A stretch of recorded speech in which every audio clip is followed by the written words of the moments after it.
Let's talk about the basics of Google Calendar. It's easy to get to Calendar from the Google Apps Launcher, which appears in the upper right of your page when you're on a Chrome tab. So just click on Calendar.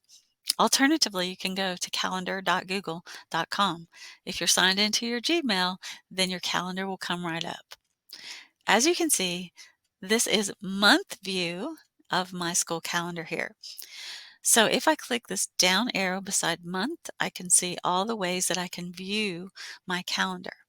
Alternatively, there are some keyboard shortcuts that you can use to speed you up in this regard. So if I click on W, it will show me the week view. D will show me day view. Then, of course, month and even year with the Y. And so that's just a cool trick that you may not have known about. I'm going back to month here just because that's my favorite view, and that's certainly just a personal choice. Lots of people have different opinions about the way to look at calendar. So how do I create a brand new calendar? So as you probably already know, when you have a Google Classroom and when you have Gmail, calendars get automatically created to partner with those accounts. But you can, from Calendar, make a brand new calendar. This menu on the left side, you'll see My Calendars, and then under that, you'll see something called Other Calendars. And there is a plus sign that will allow you to create a brand new calendar. So let's do that. I'm creating a new calendar, and because I'm working with my Google cohorts, I'm going to call that cohorts. I could put a description here if I want. This shows that I'm the owner, my organization, and I just click Create Calendar. It only takes a few seconds. And notice the bottom of my screen, I could configure this calendar if I click here, which will take me into the settings of the calendar. But this is kind of a quick pop-up, so if I miss that pop-up, no problem. I can just go right back to my calendar, refresh the page, and the calendar I just made is going to appear here on my list. Then I can hover over these three dots, which of course in Google always means an additional menu. And then I can go to settings and sharing. I can also choose a color from for my calendar if I want. So clicking on settings and sharing.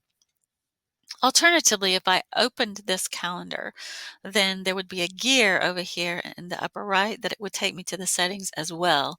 Always more than one way to get the things in Google. Inside your calendar settings, there are many, many decisions that you can make about your calendar. And so you could look at those for yourself. I just want to point out a couple of those. So here's where you make your calendar public. And why would you want to do that? Well, if you were creating a calendar that you wanted to be available to, say, the parents of your students, then they might not have Gmail accounts. Making your calendar public would allow them to see the calendar. Also, you can get a shareable link here so that you could share that with other people. And another thing about making your calendar public, if you are going to embed it in your website, which the embed code is also here in settings, then you also want to make sure your calendar is public. Otherwise, people, when they go to your website, will likely not be able to see it. Here also is where I can add specific people to my calendar. So if I wanted to just share this calendar with a colleague, let's say, um, I'll choose my colleague Zach, then I just type his name in, and here I can set his permissions. So if I just want him to see the events, that's the default. I will leave it there, but I could give him the power to make changes and to actually manage the sharing of this calendar as I do. So I'll just leave that at its default, and I will send Zach this invitation. He's probably going to say, "What in the world is Elaine doing?" And then he can accept that, and then the calendar will be shared between us. So you can also set notifications here, so that you can get notified different things about your calendar. Here's the embed code I was talking about. So and here's also where you unsubscribe or delete a calendar. So you'll just want to make sure that you check out settings and make sure you have it set the way you want it. Once it is, you can return to your calendar and then begin to add events to your calendar. So let's go over, how do I create an event? There is, of course, more than one way to create an event in Google Calendar. So remember, I'm in my school calendar, I'm in month view. I could create an event by coming over here to the left and clicking this big old create button, or I could simply go to a date where I want an event to occur and I can click it. When I do that, a window pops up that helps me plan my event. So I'm going to give my event a title, of course. I'm going to call it practice. And so I've chosen this date, January 28th, and I can add a time. Now, if I were doing this from week view, I could actually drag my mouse down and indicate the time. But again, for some reason, I just enjoy month view better. So I'm going to choose 11:30 a.m. to 12:30 p.m.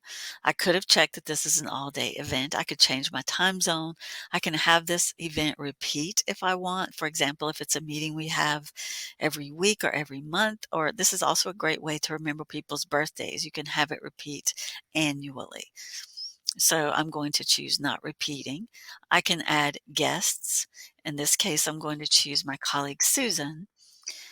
And the reason I'm choosing her is because I know that we share a calendar.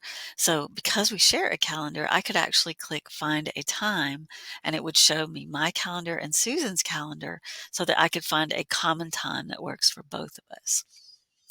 So I can also add a Google Meet to my event by just simply clicking here, and immediately it gives me the Google Meet information that I could share or send to someone if I want.